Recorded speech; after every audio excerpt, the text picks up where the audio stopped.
Hi, everyone. Welcome to Nom Watch Review, part of Nom Talk Network.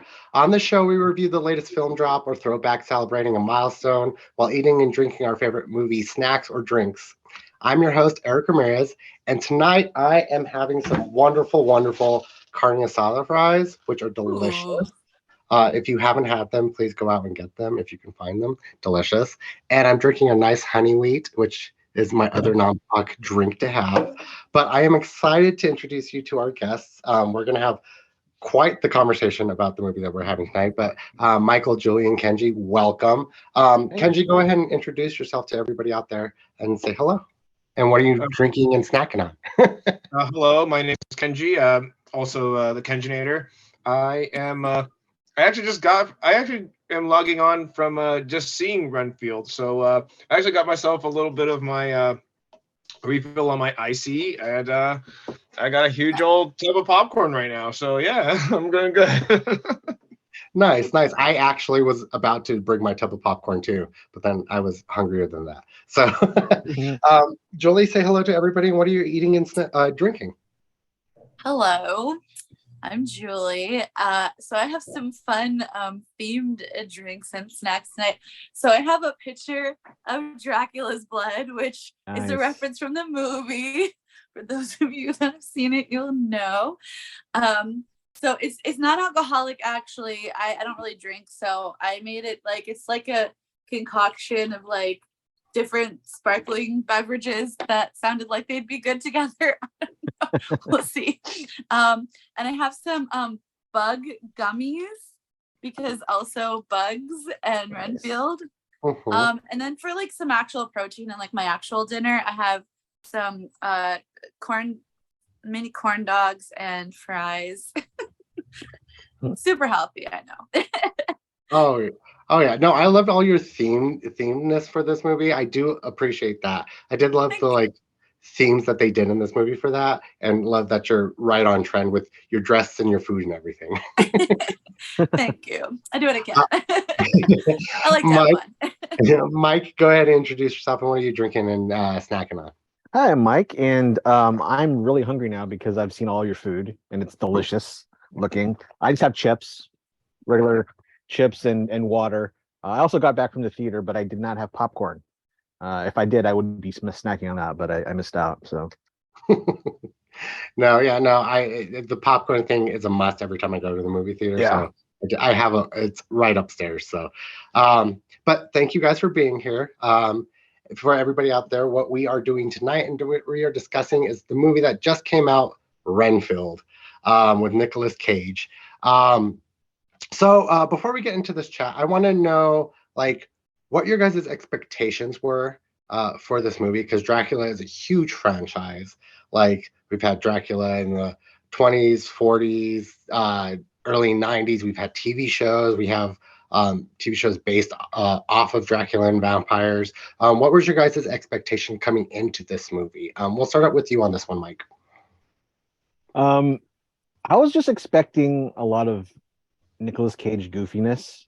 I was also expecting like a strong tie to the Dracula mythos. Because I knew that it was Universal. I was hoping they would tie it to the old Universal Dracula, and so I was looking forward to that. And I wasn't disappointed. Well, I was disappointed in the Nicolas Cage part, but they did tie it, so I was happy with that. Yeah. Jolie, what were your thoughts on like everything? What were your expectations for this movie? I really didn't go into it with any expectations. I mean, other than like having seen the trailer and just kind of expecting it to be, kind of a little bit of what the trailer portrayed, which I thought it was pretty much like that. But yeah, no, I didn't really I tried to not have a lot of expectations. Like, I feel like a movie like this can go either way. And I was just like, yeah, of course we all love Nicolas Cage, and I really like Nicholas Hoult too. Let's not downplay Nicholas Hoult. Like, I thought he did great as this character. I thought it was good casting. But yeah, other than that, like, I didn't really go into it I tried to go in with a blank slate. So. Okay. And Kenji, what were your thoughts going into this? What were you thinking it was going to be? I honestly wasn't expecting much from it. I was expecting some hammy Nicolas Cage sort of film, and I was a little disappointed that there wasn't a lot of Nicolas Cage in it, but you know, it was still fun. So you know, it was okay. So yeah, Yeah. I had fun. Yeah. No, there were fun moments for me. I was expecting more of a like what we do in the shadows type esque Mm. film. That's what I was expecting from the trailer, and that's why I actually was very disappointed because it wasn't that for me. That makes Getting sense. into it now, I do want to get your guys' popcorn ratings now that all of us have seen it and everything like that. We'll start with you on this one, Julie. What was your popcorn rating and why did you rate it that? I give it a 4 popcorn, buckets of popcorn, whatever. Because like I said, I think because I didn't go in with like strong expectations, like I just went in and had a good time. I thought it was really entertaining. I love the genre of horror comedy, and I thought it was a really well done horror comedy. Like just little bits that they were hitting here and there, like little details and stuff. So yeah, I had a good time. I went in to be entertained, and I was super entertained. So. Okay. And Kenji, we'll go to you next. So we're gonna go down as we go. What was your popcorn rating and why? Oh, so me. Yes. I gave it a 3.5, and because I mean there were parts where that were fun, absolutely, but there were moments where like I identified with the with kind of like the message behind it, and the things like that and what was going on. But then there was other times where I just was like, I just wanted there were there were just other parts of it where even though it was fun, there were parts where I was still disappointed. I was getting distracted by other things in my life, and you go to a movie, you want to be not distracted by those things, but then I'm watching and I'm going and I'm thinking about these other things, and it's like so Yeah. I was getting pulled out. I got pulled out of the movie a few times, like, and yeah, so that's why I gave it a 3.5. Okay. And Mike, what was your popcorn rating and why did you give it that? I gave it a 3, right down the middle.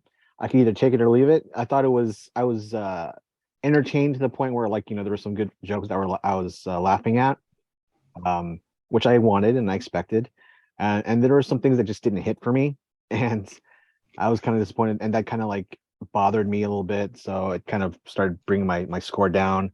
There was, in my opinion, there wasn't enough horror for it to be a horror comedy. It was actually more of like just a straight up action comedy. For me, I was kind of, it was lacking in the horror, so I started falling off for me on that part. But it wasn't bad enough for me to not say I didn't care about it. I was just like, it's middle of the road, it's there, it was good, it was fine. Yeah, no, I definitely get that. The like horror comedy aspect, that's what I was expecting, more like what we do in the shadows, like I said before. And the action comedy is definitely what I got, which is not what I wanted. I gave it 2 popcorn ratings because the story just felt a little lackluster to me. The funny parts of it were more the action parts of it, when he was like in the bar and they were in the apartment building and everything like that. Those were funnier to me than the actual content of the movie itself. I felt they didn't use like Aquafina enough, nor Nicolas Cage enough throughout this. So it just was very lackluster for me, and I couldn't give it higher than this, and it was really disappointing. And I've seen Nicolas Cage's bad movies, and I love them because nobody goes into a Nicolas Cage movie expecting greatness. But this was very much of a letdown, especially from the preview. Now, moving into it, the story of this, so we can get into that, so we can dive a little deeper. On IMDb, it says Renfield, Dracula's henchman and inmate at the lunatic asylum for decades, longs for a life away from the Count, his various demands, and all of the bloodshed that comes with it. Now, going into this movie, we start off with Renfield going into the group of people who are codependent and trying to figure out how to get away from their codependent partners or bosses or whatever you have you. and they're kind of pushing him and everything like that. And then we meet Aquafina, who's a cop who's fighting the mob or trying to take down the mob, really wholeheartedly because they killed her father. And they meet, Renfield and her meet at this bar, and the mob goes and attacks her and everything like that, kills everybody. And then we get this thing of Renfield trying to do his job, feeding Dracula and getting him people, but he's tired of it, and codependency. He's trying to be his own person. Aquafina's trying to take down this mob, but it gets convoluted for me because I feel like they were trying to throw too much in this bucket that didn't make sense for what the movie was. Julie, what were your thoughts on the plot of this movie, like in the storyline? I mean, yeah, well, I mean, I liked it, obviously, since my popcorn rating. But no, I mean, like, I didn't have a problem with the plot. Like, I mean, yeah, I mean, was it perfect? No, but like, I didn't need it to be. Like, I enjoyed following Renfield himself's story. Like I said, I really enjoyed Nicholas Hoult and that casting, which, like, I didn't actually. I mean, I like Nicholas Hoult, but I don't think I've seen a ton of his movies. And just seeing him act in this one, like, I just really enjoyed like following his story. And like, I thought he was fun. He's charismatic. He's got the comedic timing down and all that. So yeah, that was really just the plot, had some things thrown into it, but I enjoyed it all. So Yeah. No, I get where you're coming from on the plot points. I just felt like they did a little bit too much. Plus, Nicholas Hoult, I did think he did do a good job as Renfield, but I'd seen another movie he'd done, Warm Bodies. Oh yeah. A long time ago. It felt the same exact character he did in Warm Bodies, except for he spoke a little bit more for me. So that's where it fell off for me for him. Mike, what did you think about the plot of this movie and the storyline? I love that you mentioned Warm Bodies because I was about to say that too. I thought it was almost like a carryover of the character from that movie. As far as the plot goes, that was the kind of thing that kind of like made it middle of the road for me. It was kind of like, well, I knew what I was getting from the trailer. I was going to get like a lot of comedy. I was going to get the wacky Nicolas Cage, and Nicholas Hoult is also just. I agree with everybody here that he's always very good. So I expected a good performance by him. But I think what threw me was that the plot with Aquafina and her history with the mob killing her father, and I was like, this is okay. I mean, I feel like they're trying to like make it deeper than it needs to be, and like it didn't need to have all this other stuff going on there. And I think that when the climax of the movie was basically about them confronting the mob, I was kind of like, well, all right, I'll go with it. But I was like, it didn't have to go that way. I was kind of, I didn't hate it, but I didn't think that it was. I felt like they were going in a direction that was kind of like, just to service a plot that was kind of weak to begin with, if that makes any sense. But yeah. No, I get with you with the Aquafina mobster story. To me, it felt like there were two different movies that they were just trying to combine together, with him going to the group trying to deal with his codependency. What I would have loved more would be if they focused on the codependency thing between Nicholas Hoult and Nicolas Cage more, to where they were in therapy together and talking to the group, and he was just like getting angrier and angrier, and then kills the group again. That would have been funny to me if they focused on that more instead of the mob. Kenji, what did you feel about this plot? I definitely agree that it definitely felt like I was watching two different movies, and they somehow were just like, okay, let's try and make these two movies together, because like the whole thing with the mob could have totally worked if they just kind of like stretched it out as like a very, very thin B plot in the background, so that ultimately what it comes the fight that we have where Dracula is just kicking ass with all the mob goons could have been like a nice little like set piece that could have like accented like before the fight that ends up happening between Aquafina, Nick, and Nick. But I mean, but with that, but you know, like, but with that said, though, I mean, it was, yeah, I just felt like there was not enough of the story between Nicholas Hoult and Nicolas Cage, because you know, between Renfield and Dracula, just I wanted to see more of it, just so that we could really see more of the toxic relationship that happens, so that when he finally does have that big hurrah moment at the very end, you know, like you kind of been on this journey with him, and you feel like it's, you know, you feel good with him, as opposed to being like, this is the logical conclusion for this story. So Yeah. yeah, that's me. Yeah, no, I feel you on that. Like the direction of this movie. Like, I'm gonna go into casting now because we have the great cast. We have Nicholas Hoult, Nicolas Cage, Aquafina, and several others. Ben Schwartz, Oh all yeah. of them. Yeah. Like, we have a great cast in this movie. Especially to have like Nicolas Cage and Aquafina, who Nicolas Cage, without, I don't think intentionally trying to most of the time, is just funny. Um, and then Aquafina is Aquafina. I feel for me that neither one of them was really used to their abilities. Um, Especially Nicolas Cage, because he should have been in it more, because that's what the trailer was saying, was Renfield is trying to break from Dracula, and like he just wasn't in there enough. And what he did gave for me was just Nicolas Cage with a mouthpiece in there, and that's what it was. Um, what were your thoughts on this casting, Mike? The two main casting parts, you know, Cage and Holt, I thought were great. I no problems with that. Aquafina is always very funny. I like her a lot. I didn't really feel like her character was particularly.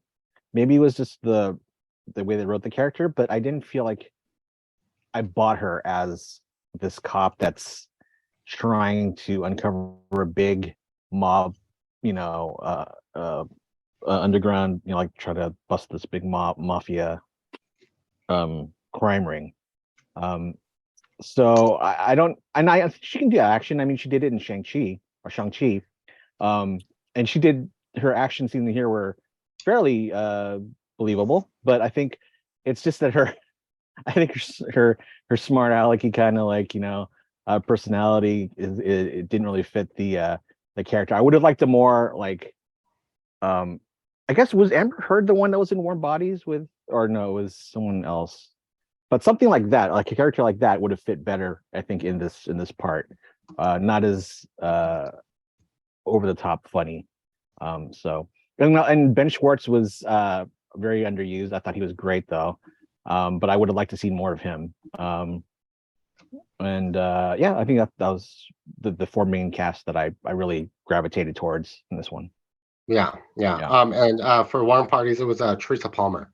Okay, yeah. Yeah, no, but definitely, I see what you're talking about. More along the lines of her than Aquafina would have fit better for me. I think I might have liked it more. Julie, what are your thoughts on this cast? I know you like Nicholas Hoult and Nicolas Cage and everything, but what are your thoughts? Do you think they could have been used more? Like, I mean, so I mean, Nicolas Cage can always be used more, but I mean, I didn't expect, like, because it's called Renfield and it's from the perspective of Renfield, I sort of expected him to be a little bit more of a secondary character, you know. And I thought the scenes that he was in, he freaking chewed up the scenery as he always does, and was just having the time of his life. That's what it looked like to me. And you know, I don't know if any of you have seen like Vampire's Kiss, which is one of his oldest movies. If you have not, you need to see Vampire's Kiss. It was one of those classic, really bad movies, but like, he is fantastic. He's just over the top, you know. But this basically, okay, I don't want to give away, if you guys haven't seen it, I don't want to give away too much about that movie. But it, you know, this sort of felt like he's always wanted to play a vampire. So like that movie, he kind of got to play a vampire. In this movie he does, so it's like I feel like he really like got to do what he really wanted to do. And as far as like the rest of the cast, like, no, I love Aquafina. I think she's great in everything I've seen her in, and I don't know, I personally like thought she fit the role. And like was just having fun with it too. Yeah, Ben Schwartz, great. I also really liked the therapy group. The main guy, Mark, is what's his name? But he's on the show Ghosts, which I love right now. Like that's the show that I'm watching wholeheartedly right now. And I just thought he was great. Like he was just kind of like a fun, like foil to everybody else. And like, you know, what happened towards at the end and everything. Like I just thought that whole like therapy group dynamic was actually really fun. And here's the thing, like I feel like it was all told from like a different perspective than we've seen a lot of these other movies like about Dracula, about Renfield have been told. So I think that's why they kind of went with that angle. But anyway, that's going further into like that's going beyond the casting, but I did enjoy the casting. But and Brandon Scott Jones is Mark. Brandon Scott Jones, thank you. Yeah, I yes, yes. And Ghost, like I completely like you're correct with the therapy group and everything like that. Those were the scenes that I did find funny, as well as like the bloody, gory like fight scenes, which we're gonna do. Yeah. Kenji, what did you think about this cast? So, I definitely thought that this cast was completely a lot of the cast was really underutilized. I was really hoping for we've all said more Nick Cage. We want more Nick Cage. I also went into this movie really not knowing who was in the movie. I only really knew about Nicolas Cage and Nicholas Hoult. So I actually originally thought that this movie was going to be about. I thought the third character that they were going to introduce was going to be actually one of the characters in one of the people in the therapy group. Like I actually thought it was going to be the girl that kept getting interrupted. Is it Carla? That keeps getting interrupted? She was great.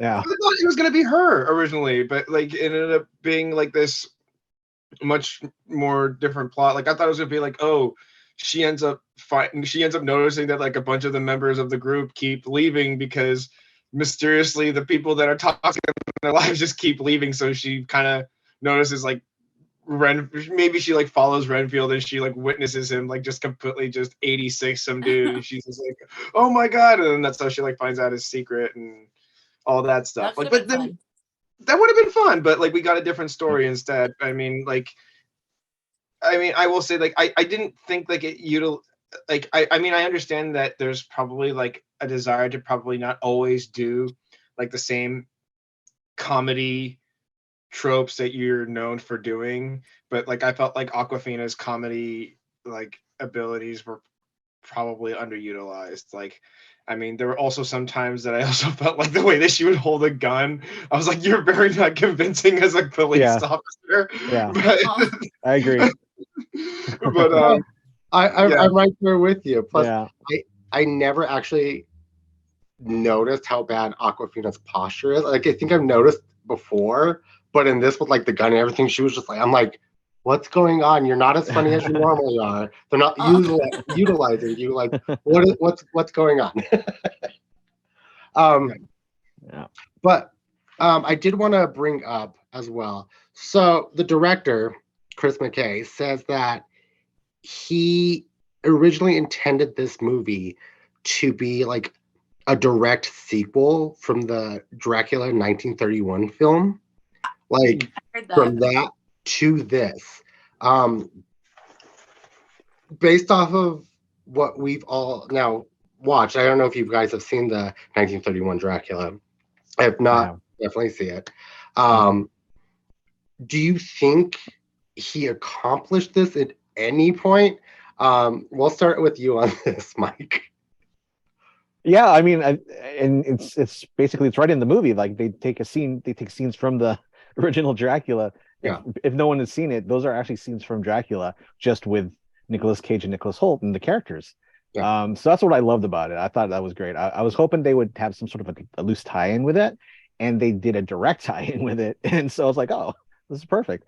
So I thought that was really good. I don't remember if the vampire hunters that are in the movie were from that movie as well. I think that might be that's completely new to this one.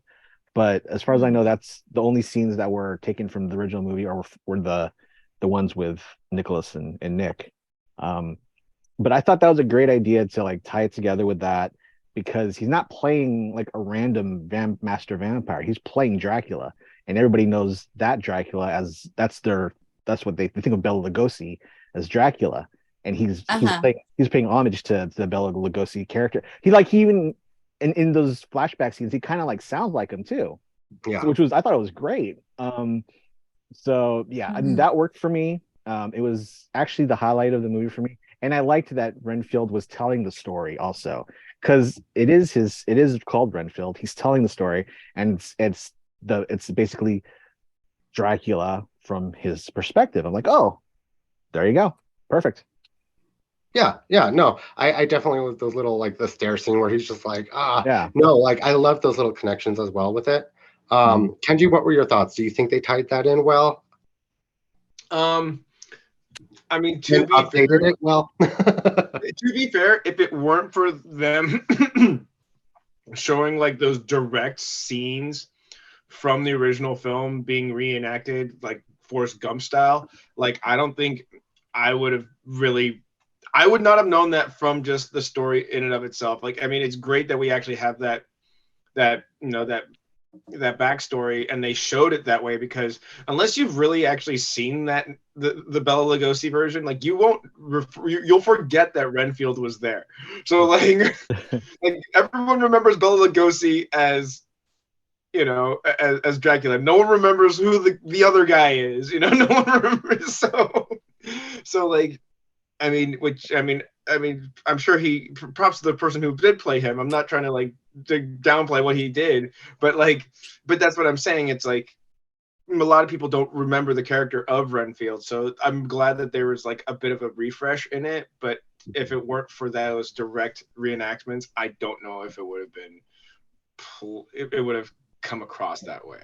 I mean, maybe that's also kind of like the that's the point thing, but I don't know. But before I rephrase the question for you, Julie, because I know you haven't seen the Bela Lugosi version, have you?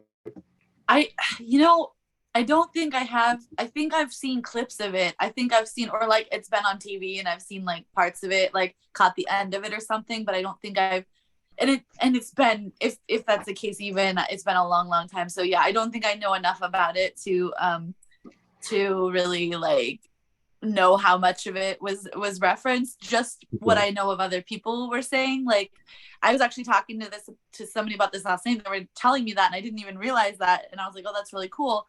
But it made sense with, like you said, with the black and white scenes that they were showing and stuff like that. Like that definitely felt like those movies back in the day. So yeah, that's but I mean, just from somebody with not much knowledge of it, like I appreciated the references and the throws, and I'm sure there's a lot of fun little Easter eggs that I didn't even pick up on. So yeah. No. But before I go into my next question, Q redeemed hydrate. So everybody. Aha. Cheers. Thank you. Thank you. Cheers, Q. Yes, thank you, Q, and hi, Q. Okay, so.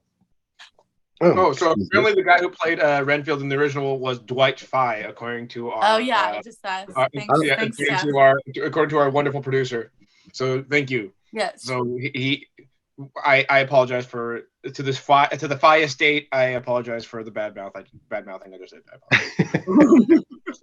Sorry, you want to know what movie I do remember Renfield from, though, is the movie Dracula Dead and Loving It. Anybody? I remember that. Mel Brooks. That's great. Yes. and I feel like there might have even been some of that movie in here, because that was very campy as well, and like there was, I don't know, I'm thinking there might have been some inspiration from it, but I could be wrong. I think the overtop gore, overtop blood is like from that. Yes, maybe. that's actually what we're going to get into next. So this movie, going into it, I didn't think that there was going to be as much blood and gore as there was, but these fight scenes and Dracula killing scenes, like, were just ridiculous. I found them hilarious throughout. The first one we get is in the warehouse with the drug dealers, And that was hilarious to me, just like him demolishing them. Then we go to the bar where he fights the entire gang and cuts some guys off, arms off with a serving platter, and Aquafina is lying to that. Then we get the apartment scene where he's fighting an entire cops and mobs and everything like that, and using arms as weapons. And even the Dracula scene where he goes and kills everybody in the group was actually kind of funny to me. What did you guys think about like these over the top action scenes and like the blood and the gore? We'll start with you on this one, Julie. I mean, so I did actually expect that from the trailers. Like I was like, oh, this is gonna be one of those movies. I was actually talking about this with the two friends that I saw it with, and we all kind of were like, yeah, it's pretty much what we expected, but it was definitely ridiculous and over the top. And I'm not usually like a gore person, but in the parameters of horror comedy, I'm down for it because it just makes it like more funny and over the top. And I thought it worked well with the tone of the movie, the tone that they had established, and like just making things campy and silly, and like that to me was actually the main thing that kept this a horror comedy for me, because all of my like favorite horror comedies have similar like blood and gore and stuff. I've come a long way. I never used to be able to like stomach the blood and stuff, but like I said, now for these types of horror comedies, I enjoy it. So nice. Kenji, what were your thoughts on all these scenes and the blood and the gore and the ridiculousness? So blood and gore has never bothered me when it comes to like a fight scene. However, I will say that I love that these fight scenes, I don't know who was in charge of like helping out with the fight choreography, and that I really need to start doing more of my research. But but like they really showed the stunts. They really gave opportunity for the stunts that they were shooting to breathe. So you really had like, and maybe it's like, and they, maybe it was because they wanted to show like the gore and like the horrificness of what they just did, but they also really showed like a lot of the cool flips and like the hits that these stuntmen were taking. There weren't a lot of like, yes, there were a lot of crazy cuts and chaos and stuff happening to hide the doubles and things like that, but they still gave the stunts opportunities to shine. So, however, with that being, so I really appreciated that. But the one thing I will say is that I'm really bummed that there was clearly a musical number that was filmed, and they even have bits of it in the end credits, and there's really? even like there's an entire whole segment like in the credits where they show like the different dancers and like for like a scene that ultimately is never seen in the film, and I'm like, oh wow, where is this scene? My God, I would have loved a musical sequence. That would have been amazing. yeah, Right. If there were a musical sequence in this, it would have definitely given me more camp, and I would have given it a little bit higher of a score. Because that's talking about like the Mel Brooks version and everything like that. Like that's kind of camp and stuff that I would have wanted to see. Mike, what did you think about these gory, like ridiculous, over the top fight scenes? Oh, I like that when Julie brought up the Mel Brooks Dracula Dead and Loving It. There's a scene in there where like they kill one of the brides and like he gets covered and sprayed with blood. And I was kind of hoping like the characters in here, there would be like a scene that where they would just be covered and sprayed in blood. And there's a lot of blood in this, but like no one like Awkwafina didn't really get covered with blood and stuff like that. I thought it would have been hilarious if that happened and her freaking out. That'd been great. I didn't mind it at all. I loved it. I think for a movie like this to go that over the top with the gore, and use it for comedic effect and not like for horror, I thought that was great. Because like I said before, I think I was expecting more of a horror comedy, but when I didn't get that and I noticed it's more of an action comedy, I'm like, well, then the gore needs to be like played up over the top so it's really funny, and that's what they did. Yeah. So that worked out well for me. My favorite death was in the apartment building when he was using the arms and swinging around, and then he throws them and impales someone against the wall with it. I'm like, okay, that works. That was great. I thought that was hilarious, but yeah. Yeah, I was actually about to ask you guys if you guys had a favorite death. I was going to say that one with the arms as well, when he throws them and pins them to the wall. Anybody else? Kenji, Julie, do you have a different one? Well, I have to say I did enjoy that whole scene with the fighting off the balcony and stuff because it was just nuts. But I have to say that Schwartz, like when he just got obliterated and like his ass like blew out, like I was just like, that's so stupid, but it made me laugh really hard. Yes, Like no, they that was showed like the X-ray of like literally his ass being blown out. it was like a mortal nowadays Mortal Kombat like Yes, fatality. yes. Yeah, Mortal Fatality, Kombat. like- Good call. oh my god. Kenji, did you have a favorite death in the movie? Those two were definitely some of my favorites for sure. Actually, the one that I thought was very impressive and never gets visited again, and I'm kind of like, this was such an OP move. I wish he did it more. And that was when Nicolas Cage turned into smoke, flew into the priest's mouth, and then just explodes him from the inside. Yeah. Like, never does that again. And I was like, that was really cool. That was nuts. That No, was good. I do appreciate though, like that's like the first death you see in this movie, and they're just like, we're going for it, and Yeah, this is it's what such the movie's the going to be, thing. guys. Yeah. Sets the whole thing up for I sure. will say though, like there was a great moment, like we were talking about those fight scenes and talking about the deaths. The moment where he actually steps in the balcony fight scene, where he steps on the guy and like breaks him in half in front of Aquafina, that would have been a brilliant moment to have her just completely covered in blood. That's what I was thinking. Yeah, The I next was waiting for line that. where she says, you know, where everyone says like, I've had worse. This is the worst. Yeah. Like, Yeah, that would have been perfect right there. Yeah, Do that would you have been guys perfect. feel If she was like covered head to toe in it, but yeah. Or, Do Julie, I you guys interrupted. feel like Yeah. maybe they didn't do that with the people covered in blood because they used a lot of CGI blood? Because that's sort of how I felt. I felt like maybe they were trying to be like still have the gore effect, but be like less messy with it. Which I mean, like is sure not as fun, but I also understand that aspect of it too. Like if they're trying to keep uniform to one type of thing or another type of thing, I don't know, but I was just curious if you guys felt that way too. Thought that's what that was. That's a good point. I did notice that it was a lot of CG blood, so I was kind of like, but I always like practical effects a little bit better. But I guess maybe that's the choice they're going for from this one. I don't know, but yeah, it's a good point. Yeah, that's probably why they didn't use it. Actually, thank you for bringing that up, Julie, because that's what I was going into. Because there was. Oh, sorry. No, you're stepping all over you, man. I'm sorry. No, you're perfect, because I was going to go into the practical effects of this movie, which there were still a lot, like the makeup and the practical effects, but there was a lot of CGI blood. Like, what were you guys' feelings with this? Do you think like it played well? Do you wish they would have just went the practical effect, because they spent $66 million on this movie, so you figure they should have had a little bit more budget for practical? What were your thoughts on this? We'll start with you on this one, Kenji. So I looked at the rating, and because I was actually wondering like, what is the rating for this? Because I was like, the only reason why that they didn't cover her in blood is because this was like a PG-13 movie. And then I looked it up and I was like, no, this is an R-rated movie. So then it makes me go, was this actually originally meant to be PG-13?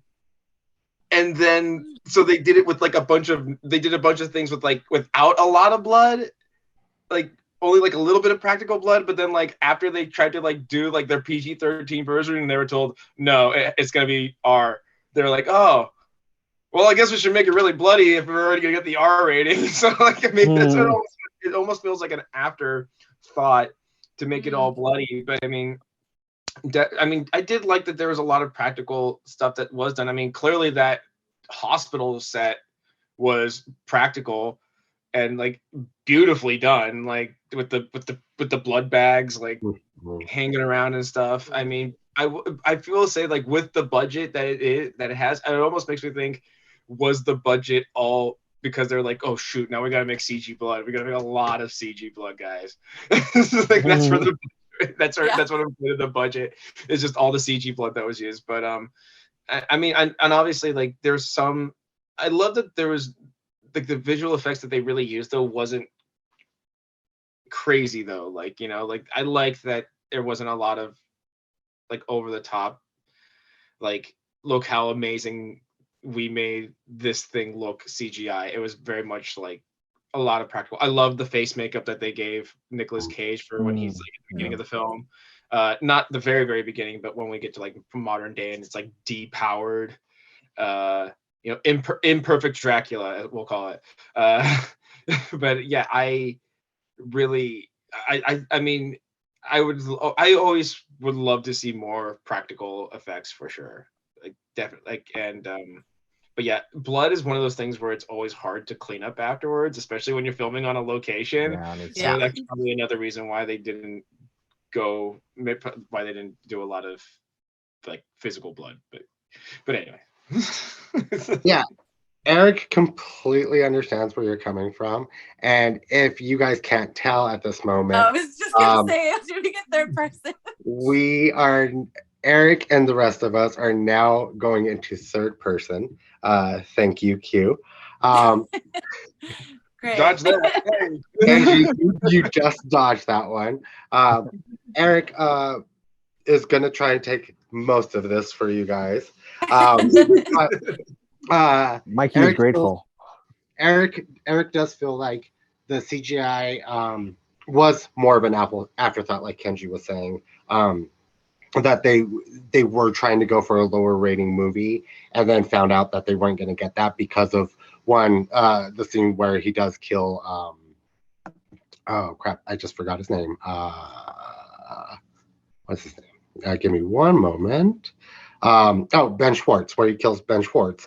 That whole scene obviously was already filmed. So the afterthought of the CGI blood definitely came into it later, like Kenji was saying, which is unfortunate because they could have done so much more with this movie if they would have just gone in with the mindset of it being R. So Eric, that's how Eric feels about it. Julie, Mike, either one of you can pick this up. Your choice, rock, paper, scissors, if you want to. But what did you feel about the CGI and the practical effects of this? Well, Mikey thinks that you guys are right on the money on that. I think that's probably what happened, was that they just waited a little they're planning to do a PG-13 version. I feel like also, I mean, you keep going back to Warm Bodies. I don't know why, but it feels like that's what they wanted to essentially make this movie about. Like they wanted to be a Warm Bodies kind of like, except with vampires instead of zombies. And then I think they made the decision to like just go, well, it's R-rated, let's go over the top with it. Which is where the CGI blood comes in, I guess. It didn't bother me, but it was noticeable, and that's Mikey feels that was a bit. It was actually okay. It wasn't over the top. It was okay. Yeah. Eric is right there with you. Julie, I don't think you have to be in third person for that much longer. But what did you think about this? Okay, I was like, are we done? Julie thinks that, well, Julie has always been a huge proponent of practical effects. As someone who has dabbled in makeup and is obsessed with special effects makeup and stuff like that, Julie definitely always appreciates when that is used in movies, and definitely could have seen the benefit to it for this one. Definitely feels like some of that was, I agree, was missing, or Julie agrees was missing. However, I do not feel like the CGI really detracted, or Julie does not feel, oh my gosh, it's so hard every time. So Julie definitely does not feel like the CGI detracted, like you guys were saying. It didn't, like, Julie didn't notice too much of, like that being an issue. And also, like Kenji was saying, Julie can also appreciate the fact that, like, blood is really hard to work with, really messy to clean up, and can only imagine the continuity issues that you can have with it. So also, Julie can respect the fact that, like, it might have just been easier to make the movie with the CGI because you could go even bigger. I mean, like, because, like, with real blood, you could only go like so far, but with like CGI blood, you can make it go like as far as you want. You know, like it can go up to the ceiling, it can go to this. You know, like well, I'm saying okay, there are movies that have made blood go up to the ceiling, but you know what I'm saying. Like you can have a further reach a little bit. So yeah, I don't know. And as far as the PG-13 thing goes, that definitely could have been a thought that they had. But I definitely would have, or Julie definitely would have liked it with either or. I think Julie thinks. Oh my gosh.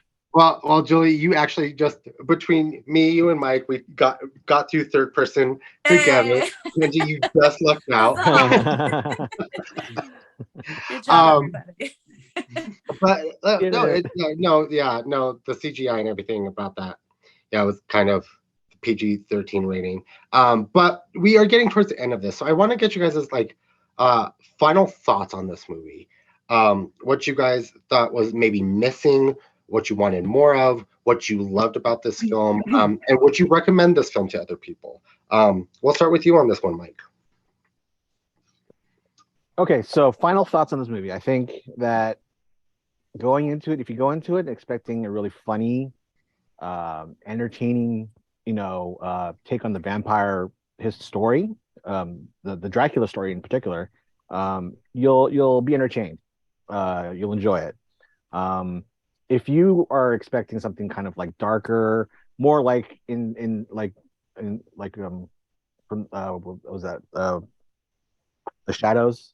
Oh, What We Do in the Shadows. What we do in the shadows. Like, because I watched that too, and like for a minute there, I was kind of like, well, I hope they don't go too much like that because that's really, really good. Like, you know what I mean? I feel like that's their own thing, And they don't do that. They actually do something different. And if you go in with the idea of that it's just going to be a fun, Nicolas Cage is going to chew up scenery, Nicholas Hoult is going to be like his charming, normal, hero type self, Awkwafina is going to tell her jokes and stuff like that, then I think you'll come away with this movie with like very satisfied. But it's nothing more than that. It's not going to rank up there as one of the great vampire comedies, but it's definitely entertaining for what it is. Yeah. And I would have liked to have seen a little bit more of the darker stuff, but again, I don't think that would have changed anything for me. They didn't go that far with it, so it's like it's fine. It's what it is. Yeah. No, I completely understand what you're saying. Jolie, what are your final thoughts on this movie, and would you recommend it to anybody? Yeah, I mean, I'd recommend it to anybody who enjoys a good horror comedy, who doesn't mind that type of genre, doesn't mind like the gore and stuff like that, and just likes a fun, like over the top, like zany movie. I would say, it's a good one to go in and just kind of turn your brain off and just be like, all right, I'm here for the ride,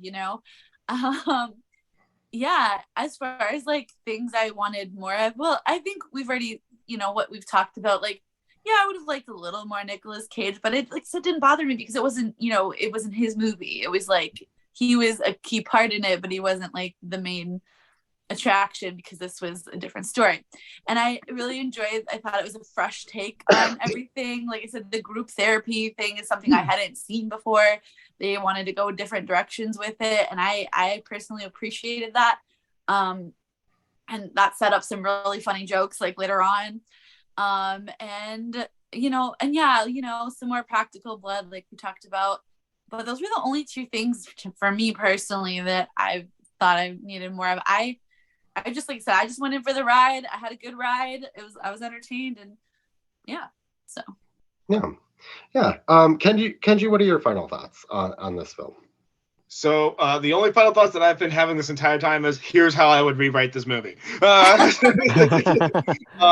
Basically, it is so instead of it being a cop, it's somebody in the group, in the therapy group. It's that he ends up getting spotted by the person that he's trying to save, murdering their toxic relationship person. Mm-hmm. And then that person happens to be linked to a gang that thinks the mob is involved in something. Basically, that's how the mob gets involved. But basically, it ends with the whole thing where they're basically two broken people helping each other figure out how to deal with their toxic relationships, and then it ends with, you know, whole thing taking back your power and stuff like that. But it's the idea of you're still two broken people, and that's not gonna be, nothing good comes from that. So you need to be okay with being alone by yourself for a little bit, you know. And that should be the takeaway from all this too. It's like, yes, get out of a toxic relationship, but you also need to be okay with being alone by yourself a little bit. And that's how I would rewrite it. I'd watch so that. You don't get to the ending, but it's a good, Yeah. still a good message. It's still a good message. Oh yeah, no, I would definitely watch that film any given day, and definitely rate Renfield way higher than what I did today. My final thoughts on it, like, I think I went into this movie with a little bit more expectation than I should have, just because of Nicolas Cage, even though that's stupid of me to go into a Nicolas Cage movie with expectations. But I went into this with more expectations than I necessarily need to. So is it an enjoyable movie? Will you laugh and pass the time with it? Sure. But just don't go in there expecting anything great, from my perspective.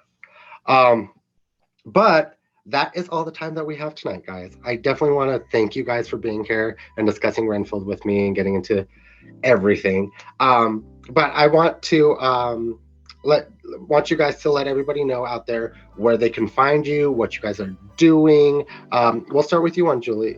With you on this one, Julie. Where can people out there find you? Yeah, I'm on. My primaries are for social media going to be Instagram at Raelyn, that's Raelyn. I do a little dabbling in the TikTok world. I'm at JRayLady on TikTok, so that's JRAELADY. I'm on Twitter too, I guess, at Silent Caffeine. I don't really go on Twitter too much, but the first two are probably my primaries. And yeah, just, you know, making little videos and documenting life, that kind of thing. Yeah, no, great. And then Mike, where can the people out there find you? GripC47 on all the socials. Definitely look up my Instagram. I post a lot of stuff about like concerts and stuff that I go to. I just went to the Radwimps concert yesterday for and that was supporting the new Suzume movie, Makoto Shinkai's movie. So I post stuff like that. If you're into anime or if you're into like movie stuff, I always post that on Instagram. So GripC47. Nice. And Kenji, where can all the people out there locate you? You can find me on the socials at Kenjinator. Well, TikTok and Instagram at Kenjinator. You can also find me on Twitch at the Kenjinator, because the other just Kenjinator was taken. And you can also find me on PlayStation Network at the Kenjinator as well, if you want to add me there and games of them. I don't know. But anyways, yeah. So catch me there. And also on Sundays, I am part of a D&D campaign that I do with my dad. Sundays, it's usually from around noon till about 3 p.m. And I play an Eldritch Knight. It's a lot of fun. Our adventure takes place in Neverwinter, which is where the movie just took place. So Nice. check it out. Nice, very cool. I'll have to definitely check that out. Again, my name is Erric Ramirez. You can find me on all social medias except for Twitter, because that's the only one I don't have anymore, at Heartless7. That's HARTL3SS7. But you can also join our Discord to keep all of this conversation going, as well as subscribing to all of our other platforms at Nom Talk Network. But tune into our next show, which will be Friday, which will be The Mandalorian, I believe. But until then, again, I'm your host, Eric, and have a nomorific day, everybody.